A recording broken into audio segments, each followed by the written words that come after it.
নতুন করে লিখতে হবে। এটা ভাবার কারণ নাই যে নতুন করে একবার লিখলে কিয়ামতের আগে আর লেখা লাগবে না। একবার লিখলে দেখবেন 6 মাস যেতে না যেতে আবার মানুষ প্রতিবাদ শুরু করেছে, আরে কি লিখলো, এটা দিয়েও তো আমাদের সমাধান হবে না। এভাবেই মানুষ ঘুরপাক খেতে থাকবে আর থাকবে।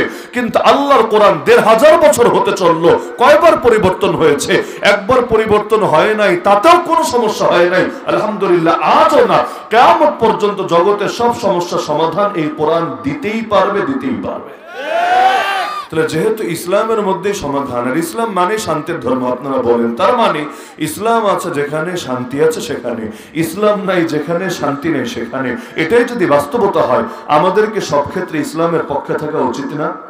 অবশ্যই উচিত। হ্যাঁ, ইসলামের পক্ষে না থাকার অপশন থাকতো সেখানে, ইসলামের চাইতে বেটার কোনো সলিউশন যদি থাকতো আমাদের সামনে, কিন্তু যেহেতু ইসলামের চাইতে সুন্দর কোনো কিছু কেউ দিতে পারে নাই, পারবেও না, কারণ ইসলাম দিয়েছেন আল্লাহ, আল্লাহর চাইতে বড় কেউ হবে না, হওয়া সম্ভব না।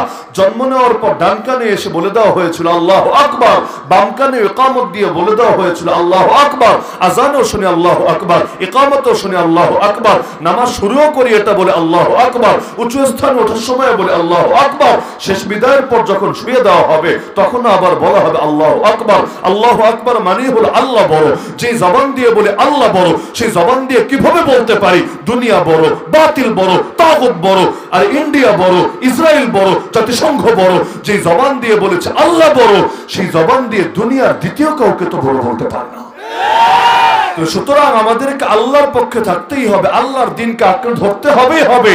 এটা দুনিয়ার লোক ভালো বললেও কিছু আসা যায় না, মন্দ বললেও কিছু আসা যায় না। আরে ওদের মুখ থেকে ভালো শুনলেই কি আর মন্দ শুনলেই কি? যারা নবীরই গালি দিয়েছে তারা নবীর উম্মতরে গালি দেবে না কোন দুঃখে? যারা আল্লাহরই পছন্দ করে না, তার উপর ঈমান আনে না, তারা আল্লাহর বান্দারে পছন্দ করবে কোন দুঃখে?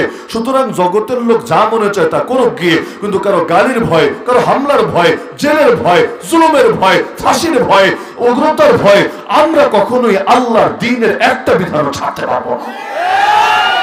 আর ষড়যন্ত্র অতীতেও হয়েছে, এখনো হচ্ছে, আগামীতেও হবে। মুসলমান একটু কথা বলতে গিয়ে 19 জায়গায় বিষ হয়ে গেলে সারা দুনিয়া গরম হয়ে যায়, তাদের বিরুদ্ধে ময়দানে নেমে আসে।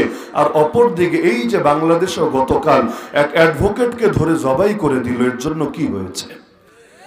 চিন্ময় দাসকে গ্রেফতার করলো, ইন্ডিয়া পর্যন্ত ঘুম হারাম, পররাষ্ট্র মন্ত্রণালয় বিবৃতি দিয়েছে। কারণ 2021 সালে আমরা 1500-এর বেশি আলেম যখন গ্রেফতার হয়েছিলাম তখন বিবৃতি দিল না কোন দুঃখে? আরে আলেম হলে তারে কি মানুষ মনে হয় না? নামাজি হলে তারে কি মানুষ মনে হয় না? তাওহীদ জনতা হলে কি তারে মানুষ মনে হয় না? নাকি খালি ইসকন হলেই মানুষ হয়, খালি ইসকনের নেতা হলেই মানুষ হয়, বেশি বেশি উগ্রবাদী বক্তব্য ইন্ডিয়ার পক্ষে দিতে পারলেই তারে শুধু মানুষ মনে হয়? এটা যদি বৈষম্য না হয়, বৈষম্য কারে বলে? বাংলাদেশের সংখ্যালঘু নিয়ে যেই পরিমাণ দরদ দেখায়, এর 1000 ভাগের 1 ভাগ দরদ যদি ওর দেশের সংখ্যালঘুদেরকে নিয়ে দেখাতো, বাবরি মসজিদ ভেঙে রাম মন্দির বানাতে পারতো না, কাশ্মীরের মুসলমানদের রক্তে সেই জমিনকে রঞ্জিত করতে পারতো না। আরে গুজরাট বলেন, অযোধ্যা বলেন, দিল্লি বলেন, সাহারানপুর বলেন, হায়দ্রাবাদ বলেন, হাজার হাজার লক্ষ লক্ষ মুসলমানের রক্তে ওই জমিনকে রঞ্জিত করতে পারতো না। এখনো পর্যন্ত ওই দেশের মুসলমান সংখ্যালঘুরা তাদের অধিকার পাচ্ছে না। তো যে নিজের দেশের নাগরিকের অধিকার দিতে পারে না, তার আবার আরেক দেশের ওর পক্ষের দালাল নাগরিকের জন্য ঠিকমতো ঘুম হয় না। এখান থেকেই তো আর বুঝতে বাকি থাকে না। মজার একটা পয়েন্ট আছে, এতকাল হুজুরদেরকে গালি দিত পাকিস্তান পন্থী বলে, মনে নেই আপনাদের? গালি দিত না, কথা বললে খালি চলে যাও পাকিস্তান, এই সেই বিভিন্ন ভাবে রাজাকার, জঙ্গি, পাকিস্তান, এই গালিগুলো দেওয়া হতো। মজার বিষয় হলো, এই যে এত এত আলেম ওলামা আমরা গ্রেফতার হলাম, জেল খেটে আসলাম বছরের পর বছর, পাকিস্তান একটা বিবৃতি আমাদের পক্ষে দিয়েছিল? দেয় নাই। কিন্তু ওদেরকে গ্রেফতার করতে দেরি 24 ঘন্টাও পার হয় নাই, তার আগেই ইন্ডিয়া কিন্তু ঠিকই বিবৃতি দিয়ে দিয়েছে। এখান থেকে কি আর বুঝতে বাকি থাকে আসলে কে মূলত কার দালালি করে? যদি হুজুররা পাকিস্তানের দালালি করতো তাহলে পাকিস্তান হুজুরদের পক্ষে বিবৃতি দিত, দেয় নাই, তোমাদের পক্ষে তো ঠিকই দিচ্ছে। তার মানে এখান থেকেই তো বোঝা যাচ্ছে আসলে দেখতে শুনতে বাঙালি মনে হলেও তোমরা দালালি করো আর চাটাচাটি করো ওদেরই। এমনকি এই যে গত বছর আপনাদের মনে থাকার কথা, ফরিদপুরের মধুখালীতে 3 জন ভাইকে পিটিয়ে হত্যা করা হয়নি, যার মধ্যে একজন হাফিজে কোরআনও ছিল, এই যে নির্মাণ শ্রমিক 3 জনকে, অথচ কোনো অপরাধ তারা করেনি, আজও পর্যন্ত প্রমাণ দিতে পারে নাই, এরা পারবেও না। কোনো অপরাধ নাই, শুধুমাত্র মিছা সন্দেহের ভিত্তিতে তাদেরকে পিটিয়ে নির্মম ভাবে মেরে ফেলেছে, আজও পর্যন্ত বিচার হয়েছে। আচ্ছা বিচার বাদই দিলাম, এই যে ইসকন টাইপের যে সংগঠনগুলো আছে এরা এর জন্য প্রতিবাদ জানিয়েছে কি? আপনাদের জানা আছে নাকি প্রতিবাদ জানিয়েছে, দুঃখ প্রকাশ করেছে? করে তো নাই। এমনকি এই যে আইনজীবীরা যে হত্যা করেছে এটার জন্য অন্তত দুঃখ স্বীকার করা দরকার ছিল না, করে তো নাই। উল্টা কি বলেছে জানেন? যে তারে নাকি মূলত মুসলমানরাই মেরেছে, মুসলমানরা তারে নাকি হিন্দু ভেবেছিল, হিন্দু ভেবে তারে মেরেছে, পরে দেখেছে না সে হিন্দু না সে মুসলমান। এরকম জলজন্ত একটা মিথ্যাচার, এত সাক্ষী থাকার পরও, এত ডকুমেন্ট থাকার পরও, এত প্রমাণ থাকার পরও লোকে যখন করে তখন আর বুঝতে থাকে না, বাকি থাকে না ওরা মূলত এই সংখ্যাগরিষ্ঠ জাতির বিরুদ্ধেই যুদ্ধে নেমে গেছে। ওরা সংখ্যালঘু হয়েছে তাই বলে ওদের রক্তের দাম আছে, আমাদের রক্তের দাম নাই। আর ওদের ইজ্জতের দাম আছে, আমাদের ইজ্জতের দাম নাই। ওদের মন্দিরের নিরাপত্তার দরকার আছে, আমাদের মসজিদের নিরাপত্তার দরকার নাই। তোমরা এসে মসজিদে হামলা করবা, করে নাই? গতকাল করে নাই? তোমরা এসে মসজিদে হামলা করবা, কোন কোন জায়গায় আজান বন্ধ করে দিয়েছে, এমন রেকর্ডও আছে। আরে আমাদের সিলেটে এক ইমামরে পর্যন্ত মসজিদে ঢুকে জবাই করে হত্যা করে ফেলেছে এই ইসকনের লোকেরা। এটার পক্ষে সেই আর কত আগে সিলেটের জমিনের বিশাল প্রতিবাদ হয়েছে। এত এত শয়তানি করার পর আরে হুজুরদের মধ্যে কতগুলো দলরা সরকার নিষিদ্ধ করে রেখেছে, রাখে নাই? এগুলো নাকি জঙ্গি দল, উগ্রবাদী দল, এই দল সেই দল। অথচ আরে এত এত সন্ত্রাস করার পর এবং কোনটার জন্য ক্ষমা চাচ্ছে না, কিছু করছে না, তারপরে এদেরকে নিষিদ্ধ করার কোনো গরজ নাই। তার মানে বুঝতে বাকি থাকে না যে অধিকার ওরা আমাদেরকে এমনি এমনি দিবে না। এবার অধিকার আদায়ের জন্য প্রয়োজন লড়াই করতে হবে। কারণ একজন মুসলমান যতদিন জীবিত আছে ততদিন পর্যন্ত ইসলামের উপর আঘাত আসবে, এটা কেউ সয়ে নেবে না। সমস্ত মুসলমান এক দেহের মতো, দেহের কোন এক অংশে যদি আঘাত লাগে তাহলে সবাই সেই ব্যথায় ব্যথিত হবেই হবে। আমাদের ভাই সাইফুল ইসলাম আলিফকে শহীদ করা হয়েছে চিটাগাঙ্গের বুকে। আপনি যদি কিশোরগঞ্জে বসে ভাবেন তাতে আমার কি হয়েছে, মরেছে সে মরেছে, আমার কি হয়েছে? আপনি নিজেকে মুসলিম পরিচয় দেওয়ার অধিকার রাখেন না। সকল মুসলমান এক দেহের মতো, দেহের কোন অংশে আঘাত আসলে পুরো দেহই একসঙ্গে সে আঘাতকারীর বিরুদ্ধে ময়দানে নেমে আসবে। সুতরাং পৃথিবীর যে কোনো একটা মুসলমানের দিকে কেউ যদি হাত বাড়ায় সবাই মিলে প্রয়োজনে সেই হাত ভেঙে দেবে। কেউ যদি কোনো একজন মুসলমানের উপর অন্যায় চালায় সবাই মিলে সেই অন্যায়কে রুখে দেবে। কিন্তু মুসলমানের রক্তে জমিন রঞ্জিত হবে আর সবাই বসে বসে তামাশা দেখবে, এটা তো কিছুতেই হতে পারে না। আমরাও চাই সাম্প্রদায়িক সম্প্রীতি অব্যাহত থাকুক, আর এর জন্য সব উগ্রবাদীর বিরুদ্ধে অ্যাকশন নেওয়া হোক। মুসলমান হওয়ার পর কেউ চুরি করলো আর বিরুদ্ধে বলি না, মুসলমান হওয়ার পর কেউ নৈশ ভোট করলো আর বিপক্ষে বলি না, মুসলমান হওয়ার পর কেউ শয়তানি ভণ্ডামি করলো তার বিপক্ষে বলি না, বলি, হাজারবার বলি। তাহলে যেখানে নিজের ধর্মের লোক হওয়ার পরও অপরাধ করলে ছাড়ি না, সেখানে ওদের ছাড়ার তো প্রশ্ন আসে না। অপরাধী সবচাইতে বড় পরিচয় সে অপরাধী, তার ধর্ম কি আমার দেখার বিষয় না। তার ধর্ম যদি সংখ্যালঘুর ধর্ম হয়, অপরাধ করার পরও তার মাথায় তুইলা নাচতে হবে, এই শিক্ষা আমাদেরকে আমাদের ধর্ম দেয় না। সুতরাং সব ক্ষেত্রে ইসলামের পক্ষে আমরা থাকবো। এতে নাস্তিক বেঈমানরা গালি দেবে, হিন্দুত্ববাদীরা খারাপ বলবে, পশ্চিমা বিশ্ব কি ভাববে না ভাববে, যার যা মনে চায় বলুক, যার যা মনে চায় ভাবুক। আরে দুনিয়ার লোকে কিছু বললেও আমি বাপ মায়ের বিপক্ষে যাব না, বাপ মায়ের পক্ষেই থাকবো যদি আমি আসলে সুসন্তান হই।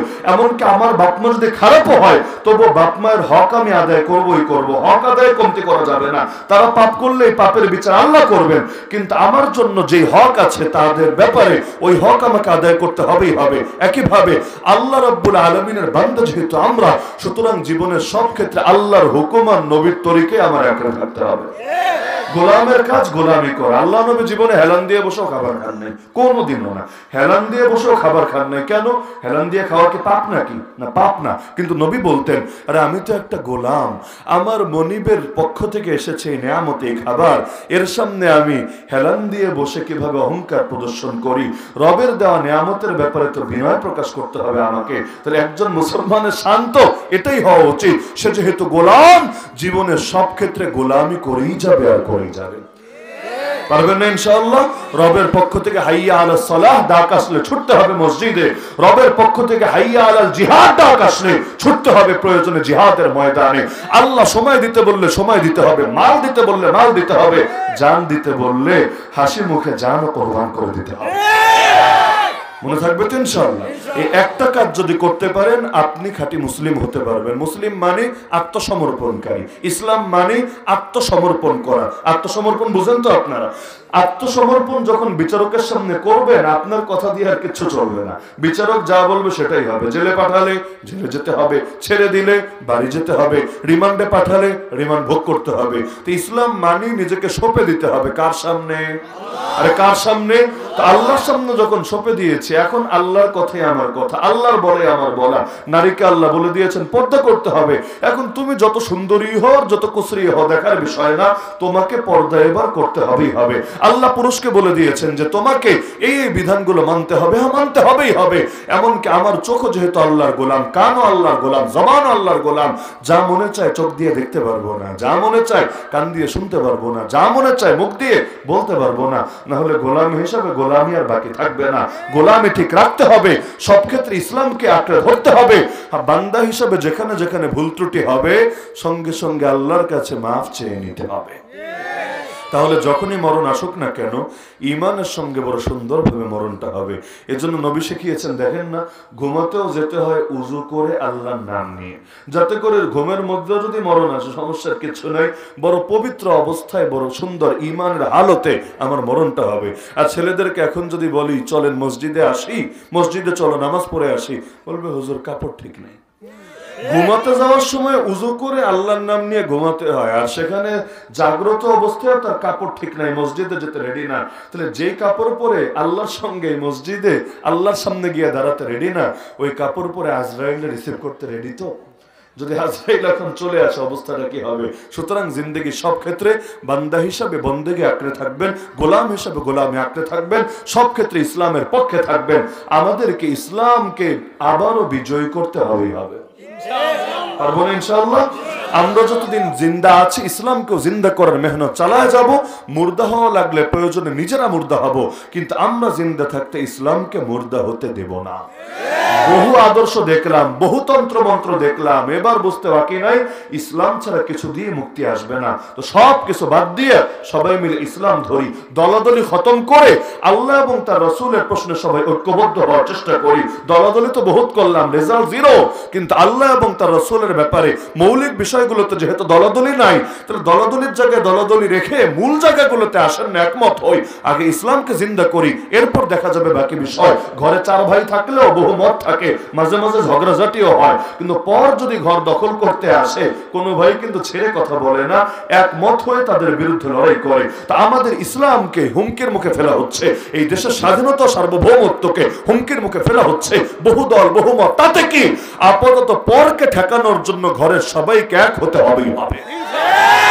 যদি এক হতে পারেন ইনশাআল্লাহ, আজকে না হোক আগামী কিছুকালের মধ্যে আশা করা যায় আল্লাহ তাআলা চাইলে আগামীর বাংলাদেশটা ইসলামের বাংলাদেশ হবে, আগামীর বাংলাদেশ চাইলে কোরআনের বাংলাদেশ হবে। আল্লাহ আমাদেরকে জামানার বেলাল, জামানার সুমাইয়া হিসেবে কবুল করবেন, রাদিয়াল্লাহু আনহুম আজমাইন। আল্লাহ তাআলা আজকের এই মাহফিলকে কবুল করুন।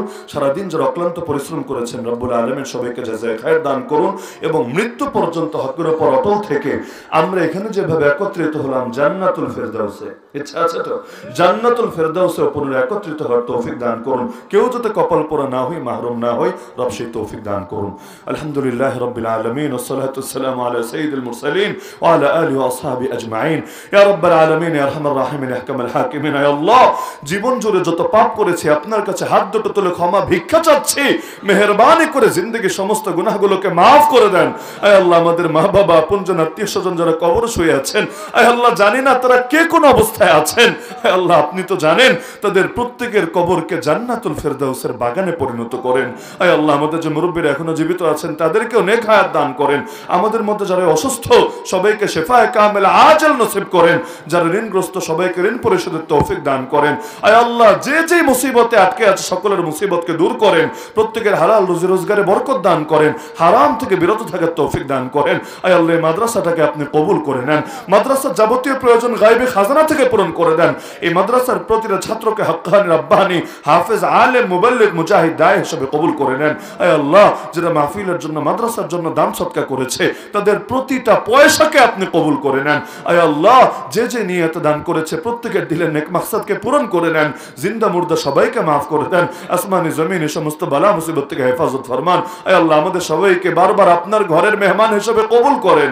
আপনার নবীজির রওজার সামনে গিয়ে দিল খুলে মন খুলে সালাত এবং সালাম পেশ করার তৌফিক দান করেন। আয় আয় আল্লাহ সব দলাদলি ঝেড়ে ফেলে আপনার দিন রক্ষায় ঐক্যবদ্ধ হওয়ার তৌফিক দান করেন। আয় আল্লাহ আগামীর বাংলাদেশকে ইসলামের বাংলাদেশ হিসেবে কবুল করেন। আয় আল্লাহ দিন বিজয়ের কাফেলে আমাদের সবাইকে শামিল রাখেন। আয় আল্লাহ আপনার বান্দারা গোটা দিন জুড়ে কষ্ট করেছে। আয় আল্লাহ এখানে যারা আছে সবাইকে চেনেন, সবার নাম জানেন। আয় আল্লাহ এখানে উপস্থিত প্রতিটা বান্দার নাম জাহান্নামের তালিকা থেকে কেটে দেন। আয় আল্লাহ প্রত্যেকের নাম জান্নাতুল ফেরদাউসের তালিকায় লিখে দেন। আয় আল্লাহ এখানে যেভাবে একত্র হলাম হাশরের ময়দানে আরশের ছায়ায় পুনরায় একত্রিত হওয়ার তৌফিক দান করেন। কেউ যাতে মাহরুম না হয় সে তৌফিক দান করেন। আয় আল্লাহ ঈমান নিয়ে বাঁচার, ঈমান নিয়ে মরার, কালেমা জপতে শেষে নিঃশ্বাস ত্যাগ করার তৌফিক দান করেন। আয় আল্লাহ আগামীতর বৃহৎ পরিসরে আরো সুন্দরভাবে এই কোরআনের মাহফিলের আয়োজন সম্পূর্ণ করার তৌফিক দান করেন। রব্বানা তাকাব্বাল মিন্না ইন্নাকা আনতাস সামিউল আলিম ওয়া তুব আলাইনা ইয়া মাওলানা ইন্নাকা আনতাত তাওয়াবুর রহিম ওয়া সাল্লাল্লাহু তাআলা আলা খাইরি খালকিহি সাইয়্যিদিনা মাওলানা মুহাম্মদ ওয়া আলা আহলি বাইতিহি ওয়া আসহাবিহি আজমাইন ওয়ারহামনা মাআহুম বিরহমাতিকা ইয়া আরহামার রাহিমিন। একজন তাড়াতাড়ি করে ছোট করে আজান দিয়ে এখানে জামাতের কথা বলেন। ছোট করে একটা